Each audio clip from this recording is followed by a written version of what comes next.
बैराम भाऊ आपल्याला रोटरचा ट्रॅक्टर पुढे आला पाहिजे. पुढे गाड्या अडत आहेत, ड्रायव्हर जखमी होण्याची शक्यता आहे. रोटरेटर पुढे फिरला पाहिजे. हा आणि फक्कीवाले आपण चुना टाकत असताना जी गंमत केली सकाळी ते आपल्याला पूर्णपणे या ठिकाणी तो चुना काढला पाहिजे आणि परत एकदा रेषा टाकल्या पाहिजेत.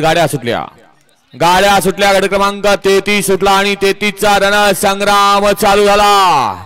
मराठवाडा केसरी तिसऱ्या पर्वातलं तिसरं एक भव्य आणि दिव्य मैदान आणि या मैदानाचा गट क्रमांक 33 पदोय. 33 मध्ये सुंदर अशी लढत चालू आहे आणि शेवटच्या क्षणाला कोणी बाजी मारली. निकाल गेला. कॅमेरात कैद झाला. मागून गाड्या आल्या. गाड्यावर लक्ष द्या.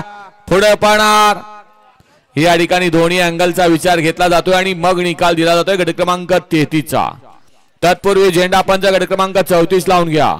एक वरती शंभू ग्रुप भोकनगाव, पवन खरे, निखिल खरे, संतोषाबा गवळी वडाली यांचा धडक आणि रॅम्बो. दोन वरती मसव महाराज प्रसन्न वाघोतांडा, महाकाळ ग्रुप तुपेवाडी, राजू राठोड, कृषी अधिकारी बादशाह आणि मिल्खा. तीन वरती ओमकार ग्रुप भैरव ग्रुप आयुब भाई, शकील भाई, चित्र्या ड्रायव्हर गांधेलीकर यांचा ओव्हरटेकिंग मान्या. चार वरती जाणता राजा बैलगाडा संघटना अध्यक्ष अक्षय शिवाजी मोरे घोडोली सातारा एक्सप्रेस हरिण आणि मान्या. तास क्रमांक 5 वरती भवनमाळी पाटील दांडगे, राजू नाडे, वरुड खाजी, विंचू आणि रखन.